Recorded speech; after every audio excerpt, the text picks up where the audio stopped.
You wake up in the year 1347 with a splitting headache. Your medieval doctor arrives with a cheerful smile and announces he's going to drill a hole in your skull. For your health, he declares. Welcome to medieval medicine, where the cure was often worse than the disease, and surviving your doctor was just as challenging as surviving your illness. What's up, history buffs? Today we're diving deep into the dark, disgusting, and downright deadly world of medieval medicine. We'll explore treatments so horrifying they'd make modern doctors faint and ask the ultimate question: if you were transported back to the Middle Ages with a common ailment, would you actually survive the cure? Stick around, because some of these treatments are so wild you won't believe they were real. Before we get into the gory details, you need to understand medieval doctors didn't just wake up one day and decide to torture people. They genuinely believed they were helping, based on ancient Greek theories that dominated medicine for over 1,000 years. Medieval physicians believed your body contained 4 humors: blood, phlegm, yellow bile, and black bile. Feeling sick? Obviously your humors were out of balance. Too much blood made you hot-tempered and feverish. Too much phlegm left you cold and sluggish. Yellow bile caused aggression, while black bile led to melancholy.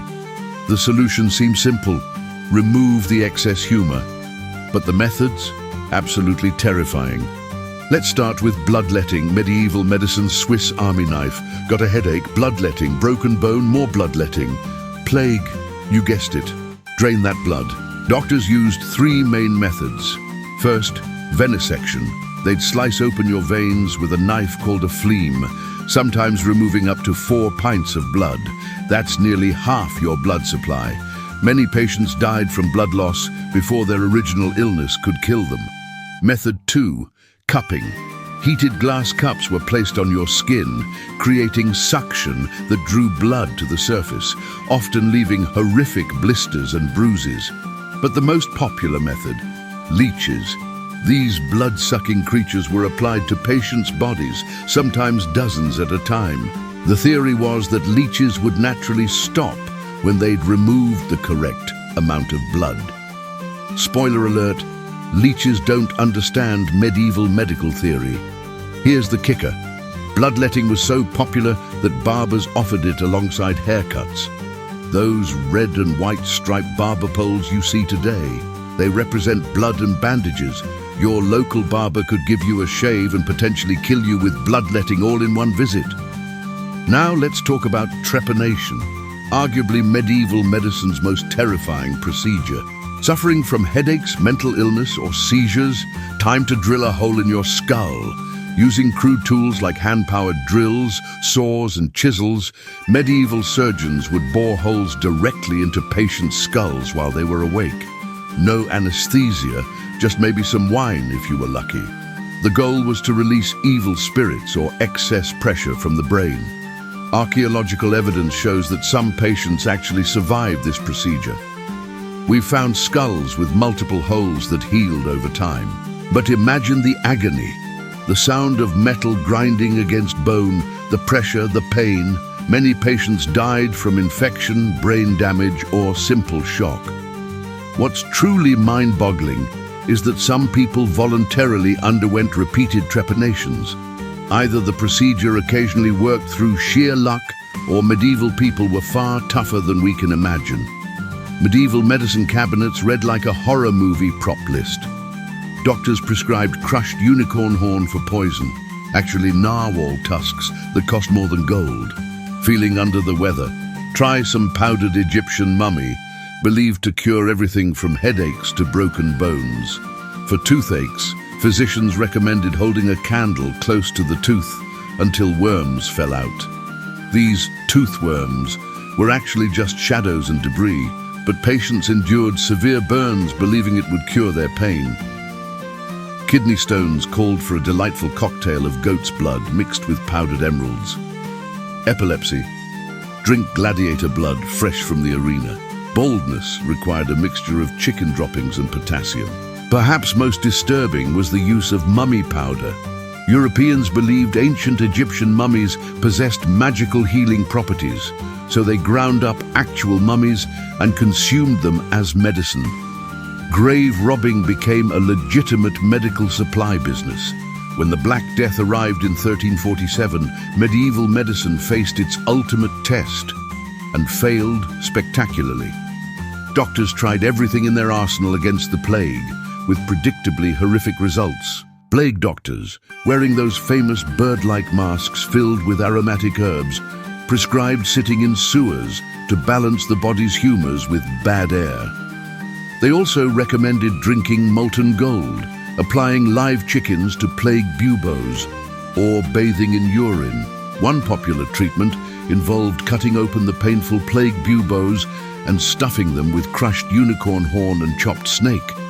Another involved creating theriac, a supposed universal antidote containing over 60 ingredients including viper's flesh, opium and wine. The most extreme treatment was mercury therapy. Patients were sealed in hot rooms and exposed to mercury vapors, which often caused mercury poisoning on top of their existing plague symptoms. Many died from the cure rather than the disease. Medieval surgery was brutal beyond imagination. Without proper anesthesia, patients endured unimaginable agony during operations. Surgeons moved as quickly as possible, often sacrificing precision for speed. Amputation was common for infected limbs, performed with saws and knives, while patients bit down on leather strips. Cauterization with red-hot irons sealed wounds and stopped bleeding, but the pain was excruciating. Cataract surgery involved inserting a needle into the eye and pushing the clouded lens backward into the eye socket.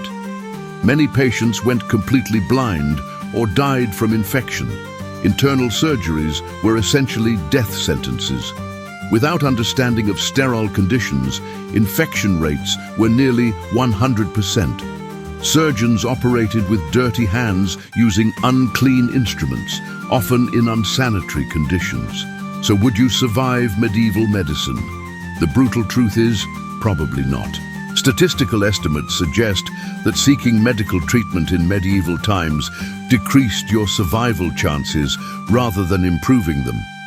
Many historians believe you were better off avoiding doctors entirely and relying on rest, basic hygiene, and natural healing.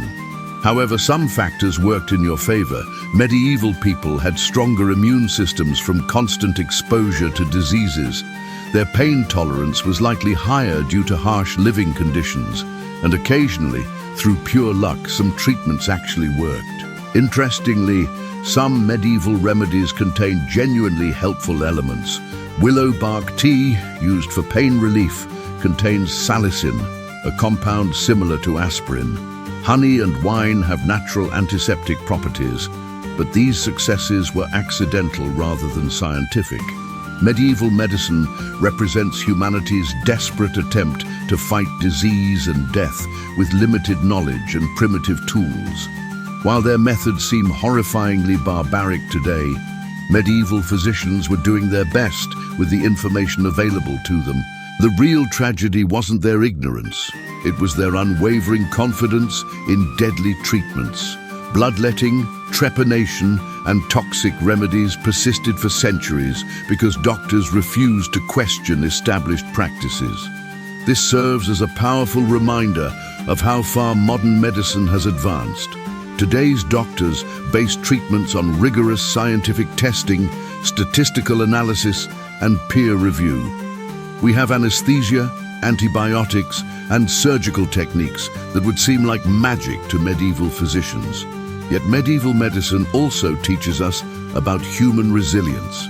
Despite facing diseases we've conquered and enduring treatments that would kill us today, many people survived and thrived. The human spirit's determination to fight illness and help others, even with flawed methods, remains inspiring. So next time you visit a modern doctor, remember, no leeches, no skull drilling, and definitely no powdered mummy. Just evidence-based medicine that actually works. Thank medieval doctors for showing us exactly what not to do. What medieval medical treatment horrified you the most? Drop your thoughts in the comments below. And if you enjoyed this journey through medical history's dark side, smash that like button and subscribe for more fascinating historical content. Until next time, stay healthy and stay grateful for modern medicine.